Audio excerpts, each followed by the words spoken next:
Unahin na natin ang sitwasyon sa Parañaque Integrated Terminal Exchange kung saan patuloy ang dating ng mga biyaherong uuwi sa kanilang probinsya. May ulat on the spot si Oscar Oida. Oscar! Yes, Rafi, nitong mga nakaraang araw pa lamang, paisa-isa na bumabiyahe ang mga bakasyonista para nga magpunta sa kanilang mga destinasyon ngayong Semana Santa. Sa katunayan, ayon sa tala ng PITX ay humigit na raw sa 1.6 million ang naitalang mga pasahero dito sa Parañaque Integrated Terminal Exchange. Nitong nakaraang araw, kahapon, ay umabot sa mahigit 191,000 na pasahero ang naitala dito sa PITX sa buong maghapon. Malayo yan, Rafi, sa naitala noong Holy Monday noong 2025 na umabot lamang sa halos 174,000. Pero hindi lang dagsa ng tao ang usapan kundi pati presyo ng pamasahe. 8 bus company ang umunay na huling nagtaas ng singil nang walang pahintulot. Umaabot daw sa 100 hanggang 200 pesos ang idinagdag sa pasahe. Agad naman itong inireport ng pamunuan ng PITX sa LTFRB at DOTR para sa kaukulang aksyon. Samantala gaya ng inaasahan, mahigpit na seguridad pa rin ang pinapatupad sa terminal. Bantay sarado mga pasilidad sa tulong ng K9 units at mga personnel mula sa iba't ibang ahensya sa loob man o labas ng PITX.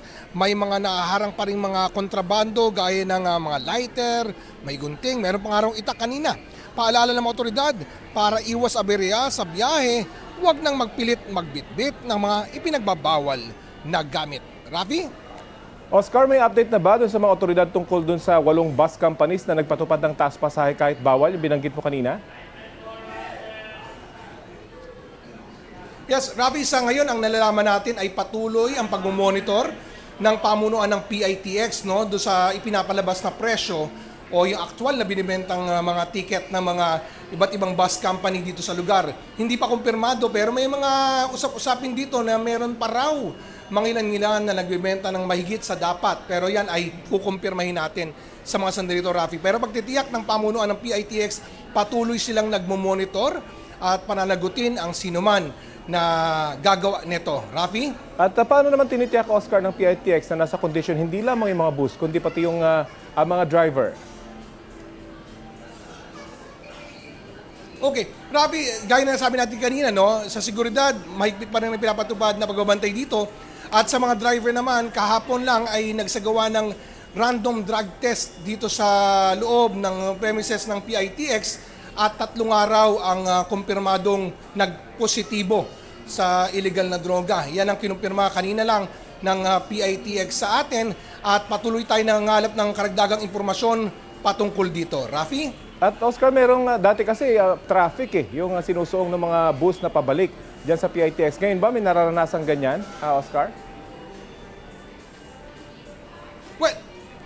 Well, sa ngayon, Rafi, sa paligid ng PITX, if yun ang gusto mong malaman, kanina nung pumunta tayo dito, kapansin-pansin pa rin yung dami ng volume ng mga sakyan, mga bus at iba-iba pang mga klase ng bihikulo na nagnanais nga makalapit dito sa PITX. Pero yan ay sa mga sandali ito ay patuloy namang inaayos ng mga traffic enforcer around the area. Rafi? Panghuli na lamang, Oscar, kahapon kasi bukas talaga inaasahan, hindi ba? Yung dami ng mga babiyahe. Pero nabanggit mo, mas marami na kaysa noong nakarang taon. May paliwanag na ba dyan yung PITX kung bakit mas marami yung bumiyahe ngayon? Well, wala pa naman yung pinakapaliwanag ng PITX. Bagamat nung mga nagko-cover ako nung mga nakaraang linggo, bilang preparasyon pa rin sa Semana Santa, ilan sa mga napag-usapan ng ilan makanakausap kong dispatcher, ilan na rin sa mga tauhan dito, pati security, ay kumonte yung bilang ng mga bumiyahe nung long weekend, I understand. So ang suspetsya nila ay imbis na mamasyal pa nung long weekend, ibuhos na lang yung kanilang bakasyon ngayong Semana Santa dahil nga sa pagtaas nga ng presyo ng gasolina, minabuti nila na isahan na lang. So marahil nakatulong yung painot-inot na pagbiyahe ng mga bakasyonista nito mga nakakaarang araw para dumami ng gusto yung bilang kung ikukumpara sa period last year. Rafi? Maraming salamat, Oscar Oida. Sa Cubao naman sa Quezon City, fully booked na ang ilang biyahe sa ilang bus terminal. Sa mga air-conditioned bus na pabikol, ubos na raw ang tiket ng mga biyahe hanggang Huwebes Santo. May mga nagtsatsagang maghintay bilang chance passenger. Ang ilan naman, nag-ordinary bus na para makauwi sa probinsya. Sa BFC at East Metro Transport Terminal sa Marikina, naantala naman ang pagdating ng ilang bus. Kabilang riyan ang mga bumabiyahe papuntang Mindoro, Iloilo at Antique. Paliwanag ng dispatcher, naantala ang mga bus dahil sa delayed na biyahe ng mga barko. Samantala, simula alas 9 ng gabi bukas na Miyerkules Santo, papayagang dumaan ang mga provincial bus sa EDSA para sa Semana Santa. Ayon sa MMDA, tatagal yan hanggang alas 6 ng umaga sa Lunes, April 6. Paalala ng MMDA, bawal pa rin magbaba ng pasahero ang mga provincial bus kung saan-saan. Ang mga bus na galing norte at dadaan sa EDSA, diretso dapat sa mga terminal sa Cubao. Sa Pasay at sa Parañaque Integrated Terminal Exchange naman dapat tumuloy ang mga galing South Luzon. Mga kapuso, malinsangang panahon ang aasahan sa maraming lugar sa bansa ngayong Martes Santo. Ayon sa Pag-asa, posibleng pumalo sa 41 degrees Celsius ang heat index sa Cotabato City, 40 degrees Celsius sa Dagupan, Pangasinan, Tuguegarao, Cagayan, Coron, Palawan, San Jose Occidental, Mindoro, Mambusaw, Capiz at sa La Carlota, Negros Occidental. Dito naman sa Metro Manila, posibleng umabot sa 37 degrees Celsius ang heat index, partikular na sa Pasay. Patuloy na umiiral at nakaapekto sa Northern Luzon ang ridge ng high pressure area. Sa kabila niyan, posible pa rin daw mga local thunderstorms sa ilang lugar. Base sa rainfall forecast ng Metro Weather, ilang panig lang ng Ilocos Region, Cordillera, Zambales, South Luzon, Visayas at Mindanao ang may tsansa ng light to moderate rains sa mga susunod na oras. Mababa naman ang posibilidad ng ulan dito sa Metro Manila.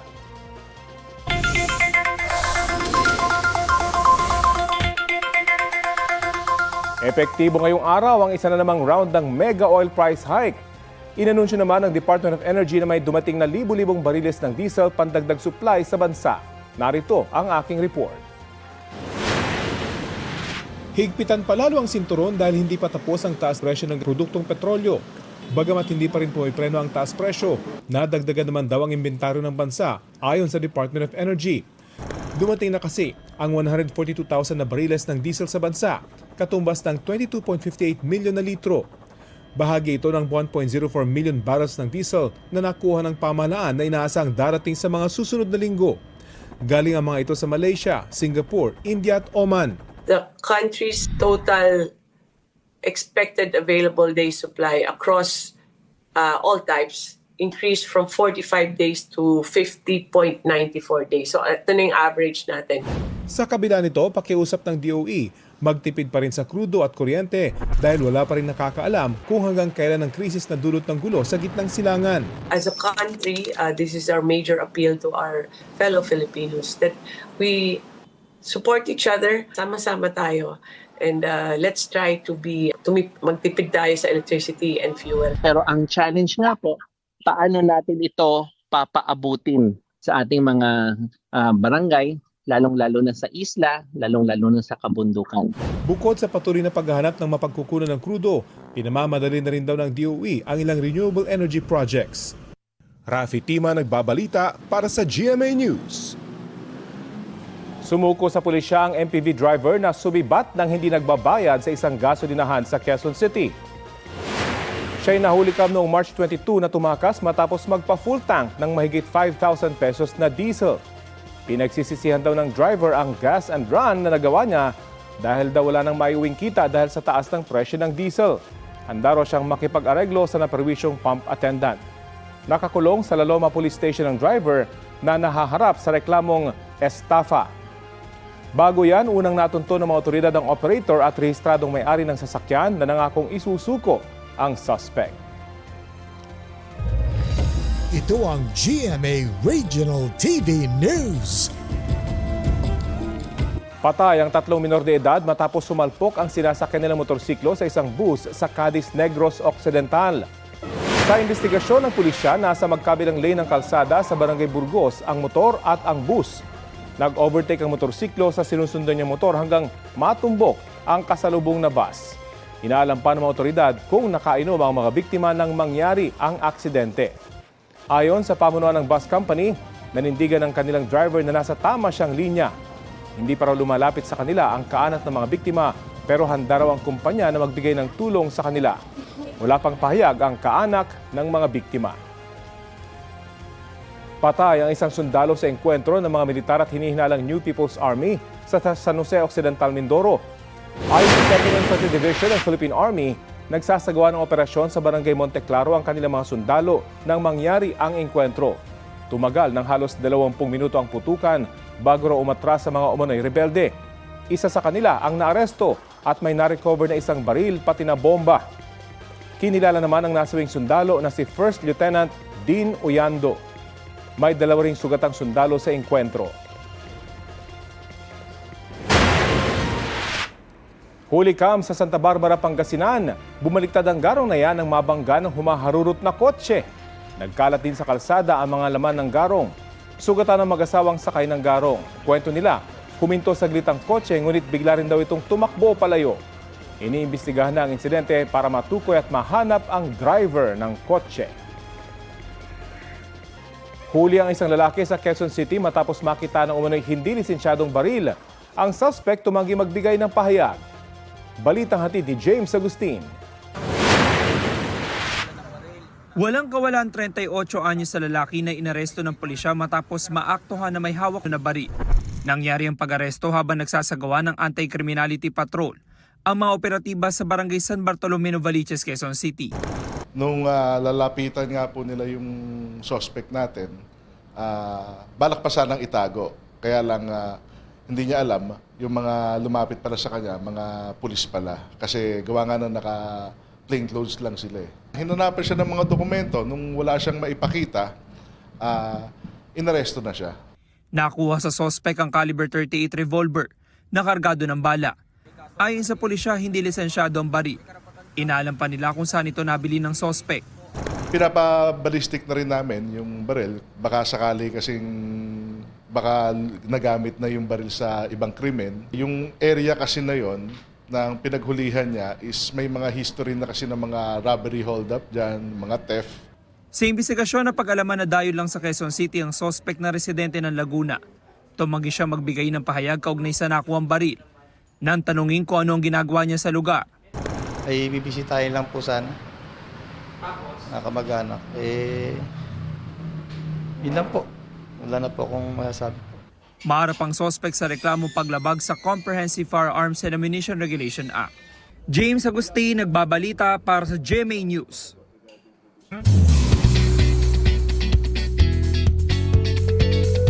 Tuesday latest mga mare at pare, Never Say Die star David Licauco did it again.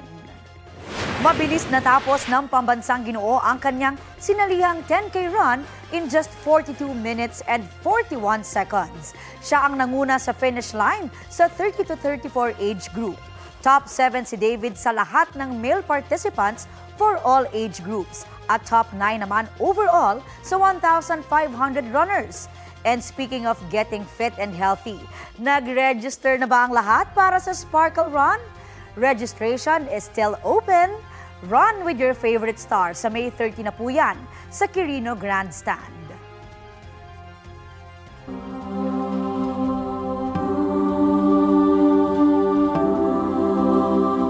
Inaasahan ng Philippine Ports Authority na mas kaunti ang mga pasahero sa Batangas Port o port ngayong Semana Santa dahil sa epekto ng mataas na presyo ng petrolyo. Ang ilang pasaherong bumiyahe na ngayong Martes Santo nahirapan sa ipinapatupad ng online registration assistance system. May ulat on the spot si Bam Alegre. Bam! Rafi, mahigit 2,000 na ang foot traffic dito sa Batangas Port ngayong Martes Santo. Ayon yan sa Port Manager. Nakasanayan na ng pasahero na si John Alastimosa ang dumiretso ng ticketing counter para sa biyahe niya na Puerto Galera. Kaya ngayon kailangan niyang mag-secure ng booking gamit ang ORAS o Online Registration Assistance System. Hindi siya gaano natutuwa. Nauunawaan naman ng pasahero ring si Jessie Lynn Cutara na mahalaga ang oras para mabigyan ng siguradong mga biyahe sa barko ang mga pasahero. Pero ang hiling niya sana, mas mabilis ang Wi-Fi para sa mga tulad niya na mahina ang data. Noong nakaraang taon, Martes Santo, 25,000 to 27,000 ang foot traffic sa Batangas Port ayon sa General Manager ng Philippine Ports Authority na si Jay Santiago. Pero inaasahan ng PPA na bababa ang turnover ng mga pasahero ngayong taon dahil sa epekto ng oil price hike. May ilang shipping line din daw na nagbawas ng mga biyahe o kaya nagbagal ng andar para makatipid. Narito ang pahayag ng ating mga nakapanayam. Dati, pagpasok pa lang, diretso ka na doon, habol ka. Pagka halimbawa, ang biyahe mong habulin, 9:45. Dahil ganito pa yung oras, abot ka pa. Ngayon, hindi na makakaabot kasi may ganyan pa. Parang Ang hassle, nahahaselan ako para sa akin. Maganda din po siya na meron na pong advance. Pero ang ano po, paano po yung iba na, lalo po yung mga senior? Kailangan magkaroon ng kasiguruhan. Ang mga kababayan nating sumasakay, sigurado yung kung anong barko ang sasakyan nila, sigurado kung anong petsa, sigurado kung anong oras, at siguradong makakarating sila sa kanilang destinasyon.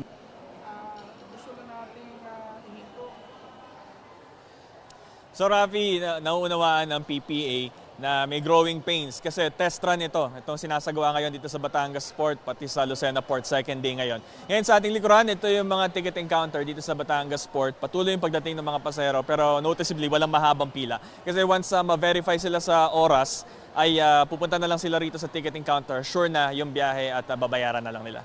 Ito ang latest na sitwasyon dito sa Batangas Port, Bam Alegre para sa GMA News. Maraming salamat, Bam Alegre.